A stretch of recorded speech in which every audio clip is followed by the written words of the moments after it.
അമേരിക്കയും ഇസ്രായേലുമായി യുദ്ധം ആരംഭിച്ച് 2 മാസം പിന്നിടുമ്പോൾ ഇറാന്റെ ഭരണ സംവിധാനത്തിൽ വലിയ മാറ്റങ്ങൾ സംഭവിക്കുന്നു എന്നുള്ള വിവരങ്ങൾ ഇപ്പോൾ പുറത്തുവരികയാണ്. മറ്റൊന്നുമല്ല, രാജ്യത്തിന്റെ പൂർണ്ണ നിയന്ത്രണം ഇപ്പോൾ സൈന്യം ഏറ്റെടുക്കുകയാണ് എന്നും റിപ്പോർട്ടുകളുണ്ട്. അതായത് മൊജ്തബ ഖമനേയിക്ക് നമുക്കറിയാം ആദ്യഘട്ടത്തിൽ തന്നെ വലിയ പരിക്ക്, അമേരിക്കയുടെയും ഇസ്രായേലിൻ്റെ ആക്രമണത്തിൽ വലിയ പരിക്ക് സംഭവിച്ചിരുന്നു. ഇപ്പോൾ കൃത്രിമക്കാലുകൾ വെക്കാനുള്ള ശ്രമങ്ങളിലാണ് പരമോന്നത നേതാവ് എന്ന വിവരങ്ങൾ പുറത്തു വരുന്നു.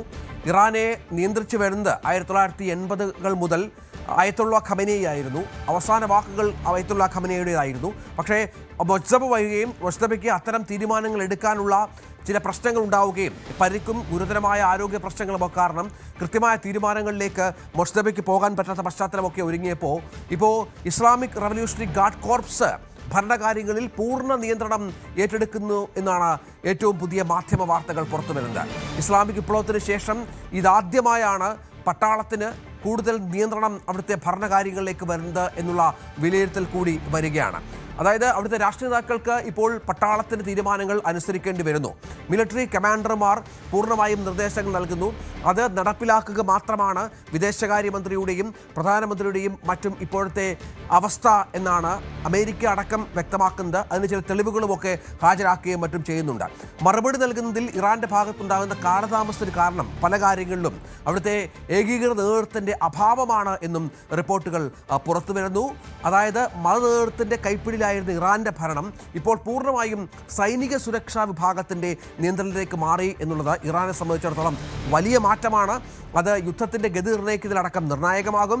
ഇപ്പോഴുള്ള പല കടുംപിടുത്തങ്ങൾക്കും പിന്നിൽ പട്ടാളത്തിന്റെ നിയന്ത്രണമാണ് എന്നാണ് മനസ്സിലാക്കേണ്ടത്. ഇതൊക്കെയാണ് അമേരിക്കയെ ചൊടിപ്പിക്കുന്നതും മറ്റും. അജയ് സുധാ ബിജു ഏറ്റവും പുതിയ വിവരങ്ങളുമായി ചേരും. Ajay, Islamic revolutionary guard corps നിർണായക ശക്തിയായി മാറുന്നത് ഇറാനിൽ എന്ത് മാറ്റമാണ് സംഭവിച്ചിരിക്കുന്നത്? അത് അവിടുത്തെ മതനേതൃത്വത്തിൽ നിന്നും നേരെ പട്ടാളത്തിലേക്ക് വരുമ്പോൾ അവിടുത്തെ ജനങ്ങളുടെ അഭിപ്രായം കൂടി നിർണായകമാണ്. ഇറാന്റെ മുൻ പരമോന്നത നേതാവായിട്ടുള്ള ആയത്തുള്ള അലി ഖമനയുടെ മരണത്തെ തുടർന്നാണ് അവിടെ ഈ പ്രശ്നങ്ങൾ പ്രധാനമായിട്ടും ഉടലെടുത്തത്. ഇതിനു മുൻപേ 1979-ലെ ഇസ്ലാമിക റവല്യൂഷന് ശേഷം ഇറാനുള്ളിലെ എല്ലാ തീരുമാനങ്ങളുടെയും അവസാന വാക്കെന്ന് പറയുന്നത് അവരുടെ പരമോന്നത നേതാവ് തന്നെയായിരുന്നു. പരമോന്നത നേതാവിന്റെ അധ്യക്ഷതയിലാണ് തീരുമാനങ്ങൾ എടുത്തിരുന്നത്. ഈ തീരുമാനങ്ങൾ പരമോന്നത നേതാവിന്റെ തീരുമാനങ്ങൾ അത് ഇപ്പോൾ പാസ്സാക്കാൻ വേണ്ടി മറ്റ് ഒരു നാഷണൽ അസംബ്ലി കൗൺസിൽ ഉണ്ടായിരുന്നു. അതുപോലെ അതിനുശേഷമാണ് പ്രസിഡന്റ്, അതുപോലെ വിദേശകാര്യമന്ത്രി, മറ്റ് മന്ത്രിമാർ തുടങ്ങിയവരുടെ നിലയൊക്കെ വരിക. അപ്പോൾ പരമോന്നത നേതാവ്, നാഷണൽ അസംബ്ലി, മന്ത്രിമാർ, ഈ ഒരു നിലയിലായിരുന്നു അവിടെ കാര്യങ്ങൾ പോയിരുന്നത്. പിന്നെ അവരുടെ മുൻ പരമോന്നത നേതാവായിട്ടുള്ള ആയത്തുള്ള അലി ഖമനേയി, അദ്ദേഹം ഒരു മിതമായിട്ടുള്ള നിലപാടാണ് പല കാര്യങ്ങളിലും സ്വീകരിച്ചു വന്നിരുന്നത്. മതപരമായിട്ടുള്ള കടുത്ത നിയന്ത്രണങ്ങൾ രാജ്യത്ത് നിലനിൽക്കുമ്പോൾ തന്നെ വിദേശ രാജ്യങ്ങളുമായി ഇപ്പോൾ നല്ല രീതിയിലുള്ള സഹകരണം പലരുമായി മുന്നോട്ട് കൊണ്ടുപോകാൻ അദ്ദേഹം ശ്രമിച്ചിരുന്നു. അതുപോലെ രാജ്യത്തിൽ നിലനിന്നിരുന്ന തീവ്ര പക്ഷക്കാരെയും അതുപോലെ തന്നെ മിതവാദികളെയും ഒന്നിച്ചു കൊണ്ടുപോകുന്നതിലും അദ്ദേഹം ഒരു മുഖ്യ പങ്ക് വഹിച്ചിരുന്നു. എന്നാൽ ആയത്തുള്ള അലി ഖമനയുടെ മരണത്തോടെ ഭരണം പിന്നീട് ചെന്നെത്തിയത് അദ്ദേഹത്തിന്റെ മകനായിട്ടുള്ള മുജ്തബ ഖമനയുടെ കയ്യിലാണ്. മുജ്തബ ഖമനയി ഇപ്പോൾ അദ്ദേഹത്തിന്റെ പല തീരുമാനങ്ങളും മുൻപ് തന്നെ ഈ ഒരു IRGCയുമായി ചേർന്ന് നിൽക്കുന്നതാണ്. ഇറാനിലെ ഒരു തീവ്ര നിലപാടുകാരുടെ പക്ഷത്ത് നിൽക്കുന്നയാളാണ് ഈ മുജ്തബ ഖമനയും. അങ്ങനെ ആയത്തുള്ള അലി ഖമനയുടെ മരണത്തിന് ശേഷം US-ഉമായിട്ടുള്ള വലിയ സംഘർഷം നിലനിൽക്കുന്ന സാഹചര്യത്തിലാണ് ഈ മുജ്തബ ഖമനയി രാജ്യത്തുള്ള കൂടുതൽ നിയന്ത്രണങ്ങൾ, അതുപോലെ തീരുമാനങ്ങൾ, നയതന്ത്രപരമായിട്ടുള്ള മറ്റ് നീക്കങ്ങൾ എല്ലാം നടത്താനുള്ള ഒരു പരമാധികാരം IRGCയെ ഏൽപ്പിക്കുന്നത്. പിന്നെ പ്രത്യേകിച്ച് മുജ്തബ ഖമനയി അമേരിക്കൻ ആക്രമണത്തിൽ ഗുരുതരമായിട്ടുള്ള പരിക്കേറ്റ് ചികിത്സയിലാണ് എന്നുള്ള റിപ്പോർട്ടുകളുണ്ട്.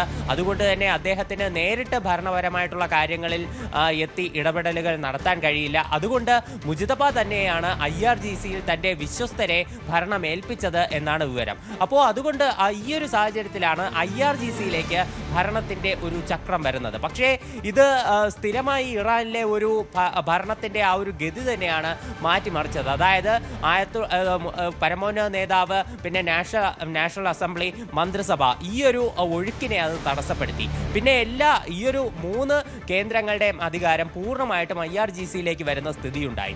ഇത് തീർച്ചയായിട്ടും നാഷണൽ അസംബ്ലിയിലെ പല അംഗങ്ങളെയും അലോസരപ്പെടുത്തുകയും അതുപോലെ തന്നെ മന്ത്രിസഭയിലെ പല അംഗങ്ങളുടെയും ഒരു എതിർപ്പിന് കാരണമാവുകയും ചെയ്തു.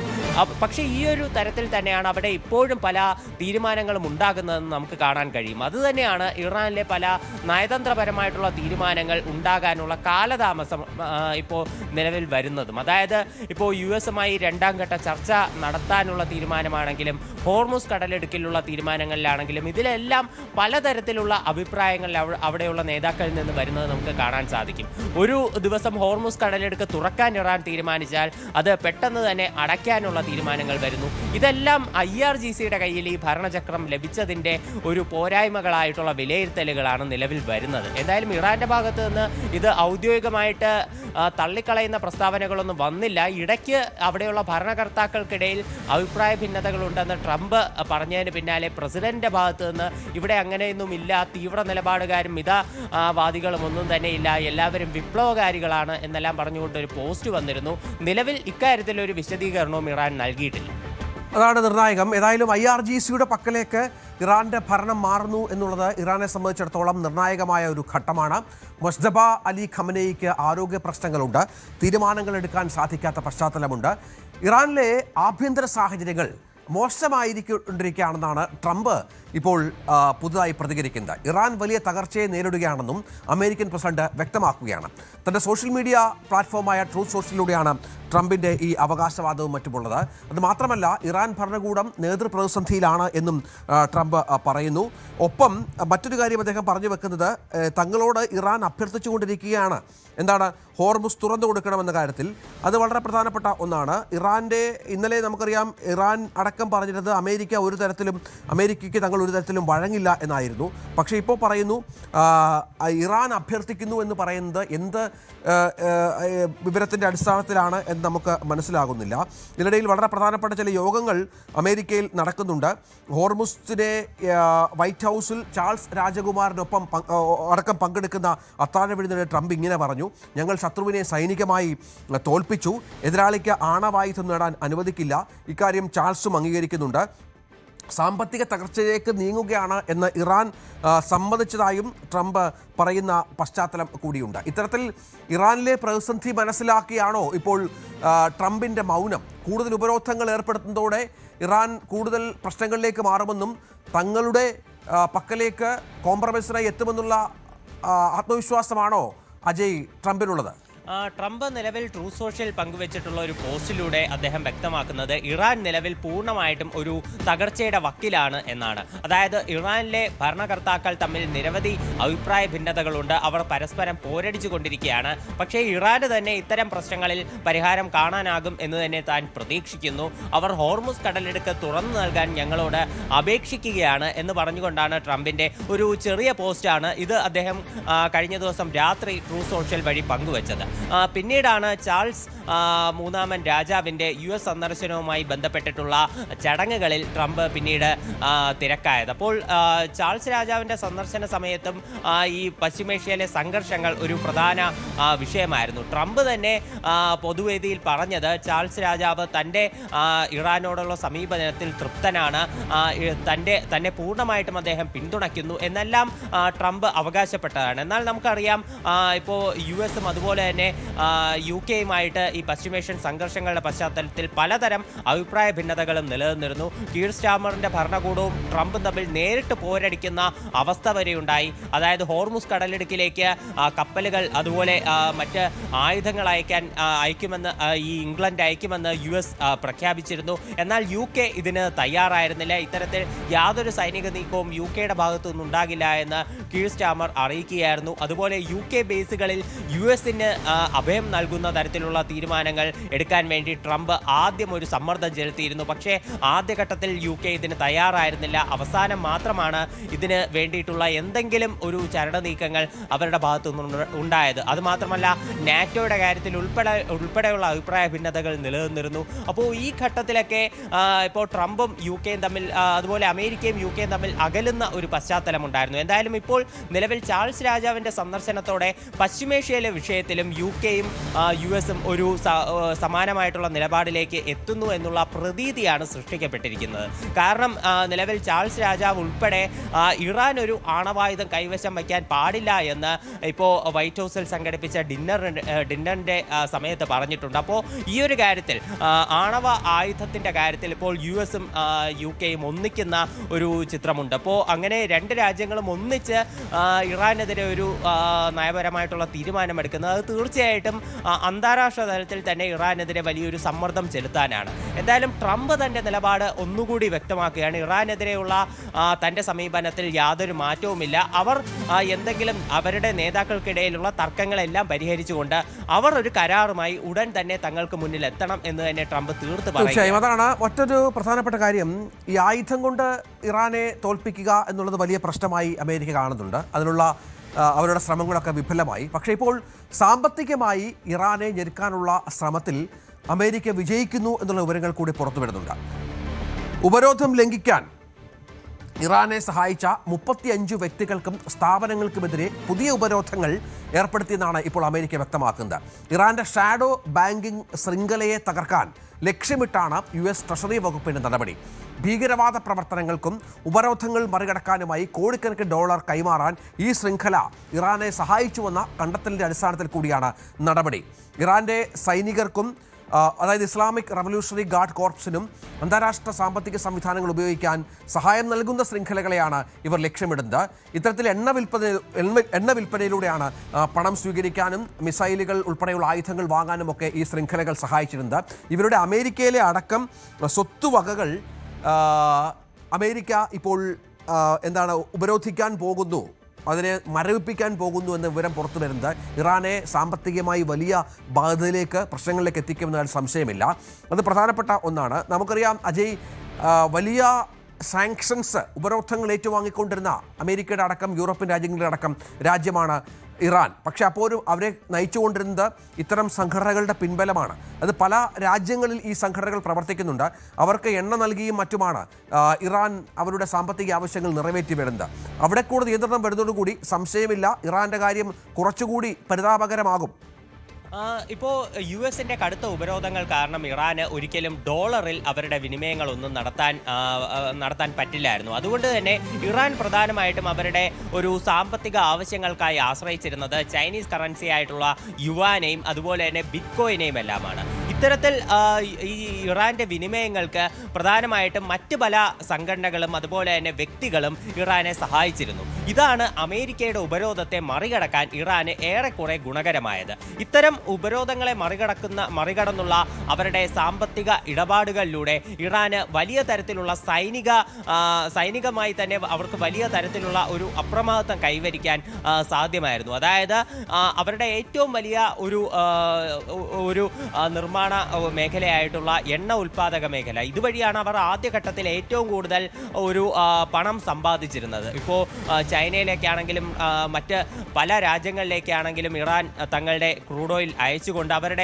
അവർ വലിയ തരത്തിൽ പണം സമ്പാദിച്ചിരുന്നു. മാത്രമല്ല ഈ ഹോർമുസ് കടലിടുക്കിൽ ഇറാനിയൻ എണ്ണയ്ക്ക് മേലുള്ള US-ന്റെ ഉപരോധം ഇടയ്ക്കൊരു ഘട്ടത്തിൽ നിർത്തിയിരുന്നു. അപ്പോൾ ഈ ഒരു സമയത്ത് ഇന്ത്യ ഉൾപ്പെടെയുള്ള രാജ്യങ്ങൾ ഇറാനിൽ നിന്ന് എണ്ണ ഇറക്കുമതി ചെയ്യുന്ന പശ്ചാത്തലമുണ്ടായിരുന്നു. അപ്പോൾ ഈ ഒരു ഘട്ടത്തിൽ ഇങ്ങനെ ഈ എണ്ണ കയറ്റുമതിയിലൂടെയും അതുപോലെ തന്നെ മറ്റ് പല സാമ്പത്തിക ഇടപാടുകളിലൂടെയും ഇറാൻ വലിയ തരത്തിൽ പണം കണ്ടെത്തുകയും ഇതിലൂടെ സൈനികമായിട്ടുള്ള കപ്പാസിറ്റി മാക്സിമം ഉയർത്തിക്കൊണ്ട് US-നെതിരെയുള്ള ആക്രമണങ്ങൾ അഴിച്ചുവിടുകയും ചെയ്തിരുന്നു. എന്നാൽ പിന്നീട് ഒരു വെടിനിർത്തൽ വന്നു. ഈ ചർച്ചയ്ക്ക് വേണ്ടി ഇറാനെ US കൂടുതൽ സമ്മർദ്ദത്തിലാക്കുകയും ചെയ്തു. പക്ഷേ US-ന്റെ ടേംസ് ആൻഡ് കണ്ടീഷൻസ് ഇറാൻ അംഗീകരിക്കാതെ മാറി നിൽക്കുന്നതിൽ പ്രധാന കാരണം അവരുടെ ഈ സാമ്പത്തിക സ്രോതസ്സുകൾ തന്നെയാണ്. ഹോർമുസ് കടലിടുക്കിലുള്ള US ഉപരോധത്തിനെ തുടർന്ന് ഈ ഇറാന്റെ ഈ എണ്ണ വിനിമയത്തിലൂടെയുള്ള സാമ്പത്തിക സ്രോതസ് അത് ഏറെക്കുറെ കട്ട് ചെയ്യാൻ US-ന് സാധിച്ചു. ഇപ്പോൾ ട്രംപ് തന്നെ അവകാശപ്പെടുന്നത് ഇതുവഴി ഇറാന് ഏതാണ്ട് $500 മില്യൺ നഷ്ടം പ്രതിദിനം ഉണ്ടാകുന്നുവെന്നാണ്. എന്നാൽ മറ്റ് പല മാർഗങ്ങൾ വഴിയും ഇറാൻ ഈ പണം കണ്ടെത്തിയിരുന്നു. അതുതന്നെയാണ് അവർ സൈനികമായിട്ട് മിസൈലുകൾ വാങ്ങാനാണെങ്കിലും ഡ്രോണുകൾ പുതിയത് നിർമ്മിക്കാനാണെങ്കിലും അവരെ സഹായിച്ചിരുന്നത്. പക്ഷേ ഇപ്പോൾ നിലവിൽ US കൊണ്ടുവന്ന ഈ പുതിയ ഉപരോധത്തിലൂടെ 35 ഷാഡോ സംഘടനകളെയാണ് അവർ ഉപരോധിച്ചിരിക്കുന്നത്. ഇതുവഴി ഇറാന്റെ ഈ രഹസ്യ നിഴൽ ബാങ്കിംഗ് മേഖലയെ തകർക്കുകയാണ് US-ന്റെ ലക്ഷ്യം. ഈ ഉപരോധം അത് ഇറാന് മാത്രമായിരിക്കില്ല ബാധകമാകുന്നത്.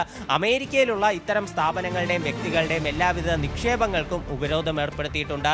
ഇത്തരം സ്ഥാപനങ്ങളും വ്യക്തികളുമായി US-ലെ ഒരു വ്യക്തികളും ഇടപാട് നടത്താൻ പാടില്ല എന്നുള്ള നിർദ്ദേശമുണ്ട്. പിന്നെ ഹോർമുസ് കടലിടുക്കിൽ ഇറാന് ടോൾ നൽകുന്ന രാജ്യങ്ങൾക്കും അതുപോലെ തന്നെ എണ്ണ കമ്പനികൾക്കുമെതിരെ നടപടിയെടുക്കുമെന്ന് ഇപ്പോൾ നിലവിൽ US അറിയിച്ചിട്ടുണ്ട്. US ട്രഷറി വകുപ്പിൻ്റെതാണ് ഈ നടപടി. ഇതിലൂടെ ഇറാനെ സാമ്പത്തികമായി വലിച്ചു ഞെരുക്കാൻ സാധിക്കുമെന്നാണ് എന്തായാലും നിലവിൽ US പ്രതീക്ഷിക്കുന്നത്. ഇതിന്റെ ഒരു ചലനങ്ങൾ നമുക്ക് അറിയാൻ സാധിക്കുക തീർച്ചയായിട്ടും ഇനി വരും ദിവസങ്ങളിലായിരിക്കും. അതാണ് ഇതിനിടയിൽ GCC രാജ്യങ്ങളുടെ കൂട്ടായ്മ കഴിഞ്ഞ ദിവസം ഒരു അസാധാരണമായ യോഗം ചേർന്നു. അവർ ഇറാനെതിരെ ഒരു പ്രമേയം പാസാക്കി. ഹോർമുസിൽ നിന്ന് ഇറാൻ പണം ഈടാക്കുന്നതിനെതിരെയാണ് GCC രാജ്യങ്ങളുടെ കൂട്ടായ്മ രംഗത്ത് വന്നത്.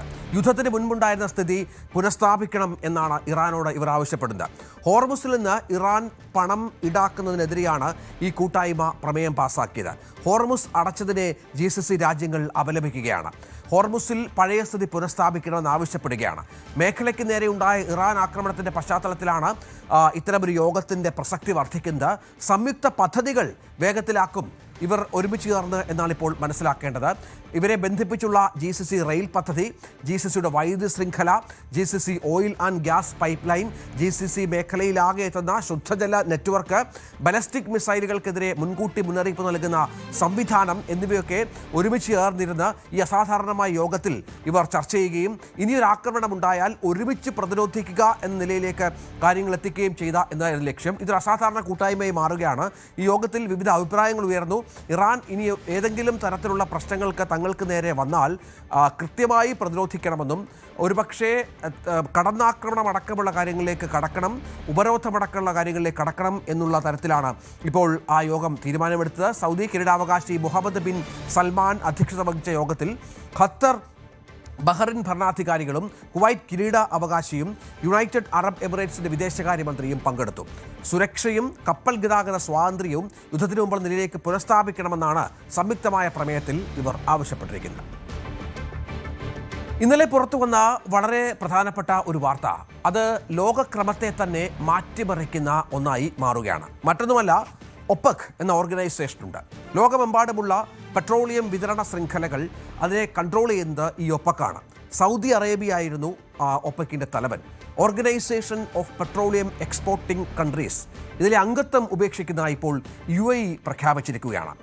റഷ്യ ഉൾപ്പെടെയുള്ള ഒപെക് ഇതര എണ്ണ കയറ്റുമതി രാജ്യങ്ങളും ഉൾപ്പെടുന്ന ഒപെക് പ്ലസിലെ അംഗത്വവും UAE ഉപേക്ഷിച്ചു. അതായത് മെയ് 1 മുതൽ ഈ തീരുമാനത്തിലേക്ക് UAE പോകുമ്പോൾ എണ്ണ വ്യാപാരത്തിൽ സ്വതന്ത്രമായ തീരുമാനങ്ങൾ എടുക്കുക എന്ന നിലയിലേക്ക് UAE മാറുകയാണ്. ഞാൻ ആദ്യം പറഞ്ഞതുപോലെ ലോകക്രമത്തിൽ ലോകത്തിലെ എണ്ണ വിതരണ ശൃംഖലയിൽ വലിയ മാറ്റങ്ങൾ ഇതുമായി ബന്ധപ്പെട്ട് സംഭവിക്കാൻ പോകുന്നു എന്നുള്ളതാണ്. ഇത് ഞെട്ടിപ്പിക്കുന്ന തീരുമാനമായി തന്നെ സൗദി അടക്കമുള്ള രാജ്യങ്ങൾ വിശേഷിപ്പിച്ചിട്ടുണ്ട്. ഇനിയിപ്പോൾ തങ്ങളുടെ ദേശീയ താൽപ്പര്യം വിലയിരുത്തിയാകും ഉൽപ്പാദന നയവും ഉൽപ്പാദന ശേഷിയും വിതരണവും തീരുമാനിക്കുക എന്നാണ് UAEയുടെ ഊർജ്ജ മന്ത്രാലയം വ്യക്തമാക്കിയത്. ഇതിന് പ്രധാന കാരണമായത് പശ്ചിമേഷ്യയിലെ ഇറാന്റെ ഇടപെടലുകളെ തുടർന്നുള്ള സംഘർഷവും ആഗോള എണ്ണ വിതരണത്തിലെ ഇപ്പോഴുള്ള പ്രതിസന്ധിയും മറ്റുമാണ് എന്ന കാര്യത്തിൽ സംശയമില്ല. ഏതായാലും ഈ ഒപെക്കിൻ്റെ ഏകോപനമടക്കം ഈ വിഷയത്തിൽ ദുർബലപ്പെട്ടു എന്നുള്ള ആക്ഷേപത്തോടു കൂടിയാണ് ഒപെക്കിൽ നിന്ന് പിന്മാറാനായി ഇപ്പോൾ UAE തീരുമാനിച്ചിരിക്കുന്നത്. 1967 UAE ഒപെക്കിൽ വരുന്നത്. സൗദി അറേബ്യയും ഇറാഖും കഴിഞ്ഞാൽ ഒപെക്കിലെ ഏറ്റവും വലിയ ഉൽപ്പാദക കയറ്റുമതി രാജ്യം കൂടിയാണ് UAE എന്ന് മനസ്സിലാക്കണം. സ്വാഭാവികമായും UAE ഇത്തരത്തിൽ പിൻവാങ്ങുമ്പോൾ വലിയ തോതിലുള്ള മാറ്റങ്ങൾ എണ്ണ വിതരണവുമായി ബന്ധപ്പെട്ട് ലോകമെമ്പാടും ഉണ്ടാകും എന്ന കാര്യത്തിൽ സംശയമില്ല. നമുക്ക് ഇതിൻ്റെ ഒരു വിലയിരുത്തലിലേക്കും മറ്റും പോകണം. അതിൽ 5 പതിറ്റാണ്ടിലേറെ നീണ്ടുനിന്ന ഒരു ബന്ധമാണ് ഒപെക്കുമായി ബന്ധപ്പെട്ട് UAEക്ക് ഉള്ളത്. അത് എണ്ണ വിതരണ രംഗത്ത് എന്ത് മാറ്റമുണ്ടാക്കും എന്നുള്ള ചോദ്യം ലോകരാജ്യങ്ങളിൽ ഉയരുന്നുണ്ട്. എന്താണ് എണ്ണ വിതരണ രംഗത്ത് സംഭവിക്കുക എന്നുള്ളത് ഏറ്റവും പ്രധാനപ്പെട്ട ഒന്നാണ്. ഊർജ്ജ വിപണിയെയും ഗൾഫ് രാഷ്ട്രീയത്തേതും ഇത് പിടിച്ചുലയ്ക്കും എന്ന കാര്യത്തിൽ സംശയമില്ല. അതുമാത്രമല്ല, ഇതുമായി ബന്ധപ്പെട്ട് വലിയ തരത്തിലുള്ള സൗദി അറേബ്യക്കടക്കമുള്ള രാജ്യങ്ങൾക്കുള്ള മുന്നറിയിപ്പ് ഏറെ പ്രധാനപ്പെട്ട ഒന്നാണ്. പാകിസ്ഥാൻ സൗദി അറേബ്യ അച്ചുതണ്ടിനെതിരെ UAE പ്രഖ്യാപിച്ച ഒരു പ്രധാനപ്പെട്ട നീക്കമായി ഇത് വിലയിരുത്തപ്പെടുന്ന സാഹചര്യം നിർണായകമാണ്. നമുക്കറിയാം, ഏറ്റവും കൂടുതൽ ആക്രമണം ഈ പശ്ചിമേഷ്യൻ സംഘർഷവുമായി ബന്ധപ്പെട്ട് നേരിടേണ്ടി വന്ന രാജ്യമാണ് UAE എന്നുള്ളത്. അവരുടെ പല എണ്ണ സംഭരണശാലകൾക്ക് നേരെയും ഒപ്പം അവരുടെ നേവൽ ബേസുകൾക്ക് നേരെയും ഒക്കെയുള്ള ആക്രമണം സ്വൈരജീവിതം വല്ലാതെ തടസ്സപ്പെട്ടു, എണ്ണ വിതരണത്തെ വല്ലാതെ ബാധിച്ചു. അതൊക്കെ വലിയ തോതിലുള്ള കാരണമായി അവർ കാണുന്നുണ്ട്. ഇറാൻ ആക്രമിച്ചപ്പോൾ സൗദിയും പാകിസ്ഥാനും മൗനം പാലിച്ചു എന്ന തരത്തിലുള്ള ഒരു വിമർശനം ഇവരുടെ ഭാഗത്തുനിന്നുണ്ട്. ഇറാനുമായി പാകിസ്ഥാൻ സൗഹൃദം സ്ഥാപിക്കാൻ ശ്രമിച്ചുകൊണ്ടിരിക്കുന്നത് അവരുടെ കൺമുമ്പിൽ കണ്ട കാഴ്ചയാണ്. അതുമാത്രമല്ല, ഇതിനുള്ള മധ്യസ്ഥ ശ്രമങ്ങൾക്ക് അമേരിക്കയും ഇറാനും തമ്മിലുള്ള യുദ്ധം അവസാനിപ്പിക്കാൻ മധ്യസ്ഥത വഹിക്കാൻ പാകിസ്ഥാൻ തയ്യാറായത് ഇവരെ വല്ലാതെ ചൊടിപ്പിച്ചു. അതിനൊപ്പം സൗദി അറേബ്യയുടെ ഒരു നിശബ്ദ സമ്മതം കൂടി ഈ മധ്യസ്ഥതയ്ക്കുണ്ടായിരുന്നു എന്നുള്ളത് UAE ചൊടിപ്പിച്ചു. കാരണം നേരത്തെ പറഞ്ഞ പോലെ അവർക്കൊരു പ്രശ്നമുണ്ടായപ്പോൾ 5 പതിറ്റാണ്ടായി തങ്ങൾ നിൽക്കുന്ന ഒരു സംഘടനയ്ക്ക് ഒപ്പക് പോലെയുള്ള സംവിധാനത്തിന് ഒന്നും ചെയ്യാനായില്ല എന്നുള്ളത് ചില്ലറ പ്രശ്നങ്ങളല്ല അവിടെ ഉണ്ടായത്. വിപണിയിലുണ്ടാകുന്ന മാറ്റങ്ങൾ ചെറുതല്ല. ഇനി എണ്ണ വിതരണവുമായി ബന്ധപ്പെട്ട് UAE ഒറ്റയ്ക്ക് തീരുമാനമെടുക്കും. അതായത് ഇനി എങ്ങനെ എണ്ണ, നമുക്കറിയാം 3ാമത്തെ രാജ്യമാണ് എങ്കിൽ പോലും അതിനപ്പുറത്തുള്ള സംഭരണശേഷിയും വിതരണ ശൃംഖലയും ഒക്കെ UAEക്കുണ്ട്. എണ്ണ വിതരണ രംഗത്ത് പുതിയ മത്സരം വരാൻ പോവുകയാണ്. സ്വാഭാവികമായും ഒപ്പക്കും UAE മത്സരിക്കുമ്പോൾ എണ്ണ വേണമെങ്കിൽ വില കുറച്ച് നൽകാം ലോകരാജ്യങ്ങൾക്ക്. അത് വലിയ തോതിലുള്ള മാറ്റങ്ങൾ എണ്ണ വിലയിൽ സംഭവിപ്പിക്കും. ഇന്ത്യ അടക്കമുള്ള രാജ്യങ്ങളുമായി വലിയ സൗഹൃദം പുലർത്തുന്ന ഒരു രാജ്യം കൂടിയാണ് UAE എന്ന് ഓർക്കണം. അപ്പോൾ സ്വാഭാവികമായും അതിൻ്റെ ആത്യന്തിക ഗുണം ഇന്ത്യക്ക് ഉണ്ടാകുമെന്ന കാര്യത്തിൽ സംശയമില്ല. എണ്ണ വിതരണ രംഗത്തെ സൗദിയുടെ അപ്രമാദിത്വം കുറയും. പാകിസ്ഥാനും സൗദിക്കും വലിയ തിരിച്ചടിയായി ഈ നില മാറുകയും ചെയ്യും. അജയ്, ഇത് നമുക്ക് വലിയ തോതിൽ ചർച്ച ചെയ്യപ്പെടേണ്ട ഒരു വിഷയം തന്നെയാണ്. ഒപ്പക്കിൽ നിന്ന് 5 പതിറ്റാണ്ടത്തെ ബന്ധം ഉപേക്ഷിച്ച് ഇവർ പോവുക എന്നുള്ളത്. നമ്മൾ നേരത്തെ പറഞ്ഞ പോലെ ഏപ്രിൽ 8 വരെയുള്ള വലിയൊരു കണക്കനുസരിച്ച്, ഈ സമയം വരെയുള്ള കണക്കനുസരിച്ച് ബലിസ്റ്റിക് മിസൈലുകൾ, ക്രൂയിസ് മിസൈലുകൾ, ഡ്രോണുകളൊക്കെ UAEയുടെ വ്യോമപ്രതിരോധ സംവിധാനം തടഞ്ഞതായൊക്കെയുള്ള കണക്കുണ്ട്. അങ്ങനെ വലിയ ആക്രമണം തങ്ങൾക്കെതിരെ ഉണ്ടായിട്ടും തങ്ങളെ സഹായിക്കാതിരുന്ന രാജ്യങ്ങൾക്കെതിരെയുള്ള UAEയുടെ ഒരു തുറന്ന യുദ്ധമായി തന്നെ ഇതിനെ കാണാം. രഞ്ജിത്ത്, നിലവിൽ UAEയുടെ പിന്മാറ്റത്തെ പറ്റി നമുക്ക് ശരിക്കും മനസ്സിലാക്കണമെങ്കിൽ ഒപ്പക്കിൻ്റെ ഒരു നില അത് നമ്മൾ മനസ്സിലാക്കണം. ഒപ്പക്കിൻ്റെ ഒരു ശരിക്കുള്ള നേതാവായി കണക്കാക്കപ്പെടുന്നത് സൗദി അറേബ്യയാണ്. ലോകത്തിൽ തന്നെ എണ്ണവില നിശ്ചയിക്കാൻ പറ്റുന്ന ഒരു നിർണായക ശക്തിയാണ് ഈ പറയുന്ന സൗദി അറേബ്യ. അവർക്ക് വേണമെങ്കിൽ അവരുടെ ഉൽപ്പാദനം അത് ക്രമാതീതമായി ഉയർത്തിക്കൊണ്ട് ലോകത്തിലെ എണ്ണവില അത് ഒറ്റയടിക്ക് കുറയ്ക്കാനാകും, അല്ലെങ്കിൽ ഉൽപ്പാദനം കുറച്ചുകൊണ്ട് എണ്ണവില കൂട്ടാനുമാകും. അത്തരത്തിൽ ലോകത്തിലെ എണ്ണവിലയെ തന്നെ നിയന്ത്രിക്കുന്ന നിർണായകമായിട്ടുള്ള ഒരു സാമ്പത്തിക നിർണായകമായിട്ടുള്ള ശക്തിയാണ് സൗദി അറേബ്യ. ഈ ഒപ്പക്കിൻ്റെയും ഒപ്പക് പ്ലസിനെയും എല്ലാം നയിക്കുന്നത് ഈ സൗദി അറേബ്യയാണ്. എന്നാൽ സൗദിയും UAEയും തമ്മിൽ നിരന്തരമായിട്ടുള്ള അഭിപ്രായ ഭിന്നതകളുണ്ടായിരുന്നു. 2021 ഒപ്പക് പ്ലസിൽ തന്നെ ഈ സൗദി അറേബ്യക്കെതിരെ UAE ശക്തമായിട്ടുള്ള നിലപാടെടുത്ത അവസ്ഥയുണ്ടായിരുന്നു. അതായത് നിലവിൽ ഒപ്പക്കിലുള്ള തീരുമാനപ്രകാരം UAE ഉൽപ്പാദിപ്പിക്കുന്ന ക്രൂഡ് ഓയിലിന്റെ അളവെന്ന് പറയുന്നത് പ്രതിവർഷം 30 ലക്ഷം ബാരലാണ്. പക്ഷേ UAEക്ക് പ്രതിവർഷം ഏതാണ്ട് 40 ലക്ഷം ബാരലിന് മുകളിൽ ക്രൂഡ് ഓയിൽ ഉൽപ്പാദിപ്പിക്കാനുള്ള ശേഷിയുണ്ട്. പക്ഷേ ഈ ഒപ്പക്കിലുള്ള തീരുമാനപ്രകാരം അന്താരാഷ്ട്ര തലത്തിൽ ക്രൂഡ് ഓയിൽ വില അതൊരു നിശ്ചിത അളവിൽ ഉയർത്തി നിർത്തുന്നതിന് വേണ്ടിയിട്ട് സൗദിയുടെ തീരുമാനപ്രകാരമാണ് UAE പ്രതിവർഷം 30 ബാരൽ ക്രൂഡ് ഓയിലായിട്ട് അവരുടെ എണ്ണ ഉൽപ്പാദനം പരിമിതപ്പെടുത്തിയിരിക്കുന്നത്. പക്ഷേ 2027ഓടുകൂടി ഏതാണ്ട് 50 ലക്ഷം ബാരൽ ക്രൂഡ് ഓയിൽ ഉണ്ടാക്കാനുള്ള ഒരു പദ്ധതി അത് UAE കാലങ്ങളായി തന്നെ ആലോചിച്ച് വരികയായിരുന്നു. അതുകൊണ്ട് വർഷങ്ങളായി ഒപ്പക്കും UAEയും തമ്മിലുള്ള അഭിപ്രായ ഭിന്നതകൾ നിലനിന്നിരുന്നു. ഇതിനു മുൻപ് തന്നെ ഈ UAE ഒപ്പയ്ക്ക് വിടുമെന്നുള്ള പലതരം അഭ്യൂഹങ്ങളുണ്ടായിരുന്നു. പക്ഷേ ഇപ്പോഴതിന് ആക്കം കൂട്ടിയത് തീർച്ചയായിട്ടും പശ്ചിമേഷ്യൻ സംഘർഷങ്ങളാണ്. UAEയെ സംബന്ധിച്ചിടത്തോളം അവരുടെ പ്രധാനപ്പെട്ട വരുമാന സ്രോതസ് ഈ ഒരു ക്രൂഡ് ഓയിലിന്റെ ഉൽപ്പാദനം അല്ലെങ്കിൽ വിതരണമല്ല. മറ്റ് പല സാമ്പത്തിക മാർഗങ്ങളും UAE സംബന്ധിച്ചുണ്ട്. പക്ഷേ സൗദി അറേബ്യയെ സംബന്ധിച്ച് ഇതല്ല സ്ഥിതി എന്ന് നമുക്ക് കാണാനാകും. സൗദിയെ സംബന്ധിച്ച് ഏറ്റവും കൂടുതൽ അവരുടെ സാമ്പത്തിക മേഖല ആശ്രയിച്ചിരിക്കുന്നത് ക്രൂഡ് ഓയിലിനെയാണ്. അപ്പോൾ ക്രൂഡ് ഓയിൽ വില അന്താരാഷ്ട്ര തലത്തിൽ ഒരു പരിധിക്ക് മേൽ താഴേക്ക് വന്നാൽ അത് സൗദിയെ സംബന്ധിച്ച് വലിയൊരു തിരിച്ചടിയാകും. പക്ഷേ UAE അവരുടെ ഏറ്റവും കൂടുതൽ ആശ്രയിക്കുന്നത് ഈ ക്രൂഡ് ഓയിലിനെ അല്ലാത്തിടത്തോളം കാലം ഈ ക്രൂഡ് ഓയിൽ വില അന്താരാഷ്ട്ര തലത്തിൽ താഴേക്ക് വന്നാലും അവരെ സംബന്ധിച്ച് അതൊരു പ്രശ്നമല്ലാത്ത ഒരു സ്ഥിതിയാണ്. ഈ പശ്ചിമേഷ്യൻ സംഘർഷം ഉണ്ടായപ്പോൾ രഞ്ജിത്ത് സൂചിപ്പിച്ചതുപോലെ ഏപ്രിൽ 8 വരെയുള്ള ഒരു കണക്കെടുത്ത് നോക്കിയാൽ ഏതാണ്ട് 537 ബാലിസ്റ്റിക് മിസൈലുകളും 26 ക്രൂയിസ് മിസൈലുകളും ഏതാണ്ട് 2256 ഡ്രോണുകളും UAE-യിൽ പതിച്ചിട്ടുണ്ട്. ഈ സമയത്തെല്ലാം മറ്റെല്ലാ ഗൾഫ് രാജ്യങ്ങളും ഒരു മൗനം പുലർത്തുന്ന ഒരു സാഹചര്യമാണ് ഉണ്ടായത്. UAE-യിൽ നടന്നിട്ടുള്ള ആക്രമണത്തെ ശക്തമായി അപലപിച്ചത് ഇന്ത്യ പോലെയുള്ള രാജ്യങ്ങളാണെന്ന് നമുക്ക് കാണാനാകും. ഇന്ത്യ പശ്ചിമേഷ്യൻ യുദ്ധത്തിൽ ആദ്യമായി ഒരു നിലപാടെടുത്തത് UAE ആക്രമിക്കപ്പെട്ട പശ്ചാത്തലത്തിലാണെന്നുള്ളത് നമ്മൾ അന്ന് തന്നെ എടുത്തു പറഞ്ഞിട്ടുള്ള ഒരു കാര്യമാണ്. അപ്പോൾ ഈ ഒരു ഘട്ടത്തിൽ തങ്ങൾ ഏറ്റവും കൂടുതൽ ഇസ്രായേൽ കഴിഞ്ഞാൽ ഏറ്റവും കൂടുതൽ ആക്രമിക്കപ്പെട്ട രാജ്യമായിട്ടുള്ള തങ്ങളെ പിന്തുണച്ചുകൊണ്ട് ഒരു ഗൾഫ് നാടുകളും രംഗത്ത് വരാത്തത് UAE ഏറ്റവും കൂടുതൽ ചൊടിപ്പിച്ചു. മാത്രമല്ല മറ്റ് ഗൾഫ് നാടുകൾ പറയുന്നത് ചർച്ചയിലൂടെ ഒരു സമവായം ഉണ്ടാകണം, ഇറാനും അമേരിക്കയും തമ്മിൽ നല്ല ഒരു ബന്ധത്തിലൂടെ മുന്നോട്ട് പോകണം എന്നുള്ള ഒരു നിലപാടാണ് മറ്റ് ഗൾഫ് നാടുകൾ സ്വീകരിച്ചിരുന്നത്. മാത്രമല്ല ഈ ഇറാനെതിരെ ശക്തമായിട്ടുള്ള നിലപാടുകൾ സ്വീകരിക്കുന്നതിനെ മധ്യസ്ഥരായിട്ടുള്ള പാകിസ്ഥാനും എതിർത്തിരുന്നു. പക്ഷേ ഇസ്രായേലിന് സമാനമായി ഇറാനെതിരെ ശക്തമായിട്ടുള്ള നിലപാട് സ്വീകരിക്കണം എന്നുള്ള ഒരു സമീപനം തന്നെയാണ് UAE-യും എടുത്തിരുന്നത്. പക്ഷേ ഈ ഒരു കാര്യത്തിൽ പശ്ചിമേഷ്യയിൽ UAE ഒറ്റപ്പെട്ടു പോവുകയായിരുന്നു. അപ്പോൾ ഇത്തരം കാര്യങ്ങളെല്ലാം കൊണ്ട് നേരത്തെ തന്നെ നിലനിന്നിരുന്ന അഭിപ്രായ ഭിന്നതകളുടെ അത് ഒരു തോത് കൂടുകയും അങ്ങനെ ഇപ്പോൾ ഒറ്റയടിക്ക് പിന്മാറുന്ന ആ വലിയ തീരുമാനത്തിലേക്ക് അവർ എത്തുകയുമായിരുന്നു. അപ്പോൾ നമുക്ക് മൊത്തത്തിൽ വിലയിരുത്തുകയാണെങ്കിൽ ഇത് ഒറ്റ രാത്രി കൊണ്ടുണ്ടായ ഒരു തീരുമാനമല്ല, വർഷങ്ങളായി അവർ അനുഭവിച്ചു വന്നിരുന്ന പലതരം പ്രശ്നങ്ങളുടെ ഒരു പ്രതിഫലനമാണ് ഈ പശ്ചിമേഷ്യൻ സംഘർഷങ്ങളുടെ ഫലമെന്ന് പറയുന്നത് സംശയമില്ലാത്ത കാര്യമാണ്. UAE-യുടെ അപ്രമാദിത്യം ഇനിയിപ്പോൾ ലോകത്തെ ഓയിൽ വിതരണ ശൃംഖലയിൽ കാണാം എന്നുള്ളതാണ്. ഇന്ത്യ അടക്കമുള്ള രാജ്യങ്ങൾക്ക് വലിയ പ്രയോജനം ചെയ്യുന്ന തരത്തിലുള്ള ഒരു മാറ്റം. ഒപെക്കിന്റെ ആധിപത്യം അവസാനിക്കുന്നു. ഏറ്റവും പ്രധാന എണ്ണ ഉൽപ്പാദക രാജ്യമായി UAE പിന്മാറുന്നു.